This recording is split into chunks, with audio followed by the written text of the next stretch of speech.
ಕಾಟೇರ ಚಿತ್ರದ ಕಥೆಕಾರ ಜಡಶಾಖೆ ಹಂಪಿ ಅವರ ನಿರ್ದೇಶನದಲ್ಲಿ ದುನಿಯಾ ವಿಜಯ್ ಅಭಿನಯದ ಹೊಸ ಸಿನಿಮಾ ಲ್ಯಾಂಡ್ ಲ್ಯಾಬ್ ದಸರಾ ಅಥವಾ ದೀಪಾವಳಿ ಹಬ್ಬದ ಸಮಯದಲ್ಲಿ ತೆರೆಗೆ ಬರಲಿದೆ ಎಂದು ಚಿತ್ರತಂಡ ಘೋಷಿಸಿದೆ.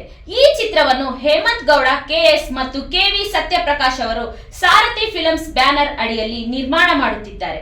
ಚಿತ್ರದ ಶೂಟಿಂಗ್ ಪೂರ್ಣಗೊಂಡಿದ್ದು ಈಗ ಪೋಸ್ಟ್ ಪ್ರೊಡಕ್ಷನ್ ಕೆಲಸಗಳು ವೇಗವಾಗಿ ನಡೆಯುತ್ತಿವೆ. ವರಮಹಾಲಕ್ಷ್ಮಿ ಹಬ್ಬದಂದು ಆನಂದ್ ಆಡಿಯೋ ಸಂಸ್ಥೆ ಚಿತ್ರದ ಸಂಗೀತ ಹಕ್ಕುಗಳನ್ನು ಭರ್ಜರಿಯಾಗಿ ಖರೀದಿಸಿದೆ. ಈ ಚಿತ್ರದಲ್ಲಿ ಹಿನ್ನೆಲೆ ಸಂಗೀತವೇ ಪ್ರಮುಖ ಆಕರ್ಷಣೆಯಾಗಿ ಹೊರಹೊಮ್ಮಲಿದೆ ಎಂದು ನಿರ್ಮಾಪಕರು ತಿಳಿಸಿದ್ದಾರೆ. ಚಿತ್ರದಲ್ಲಿ ವಿಜಯ್ ಅವರ ಮಗಳು ರಿತಿನ್ಯಾ ಪ್ರಮುಖ ಪಾತ್ರದಲ್ಲಿ ಅಭಿನಯಿಸಿದ್ದು, ನಾಯಕಿಯಾಗಿ ರಚಿತಾ ರಾಮ್ ಕಾಣಿಸಿಕೊಳ್ಳುತ್ತಿದ್ದಾರೆ. ಹಳ್ಳಿಯ ಹಿನ್ನೆಲೆಯಲ್ಲಿ ನಡೆಯುವ ಈ ಕತೆ ಭೂ ಸ್ವಾತಂತ್ರ್ಯ, ಶಿಕ್ಷಣ ಮತ್ತು ಕೂಲಿಗೆ ತಕ್ಕ ನೀತಿ ಕುರಿತು ವಿಚಾರಗಳನ್ನು ಒಳಗೊಂಡಿದೆ.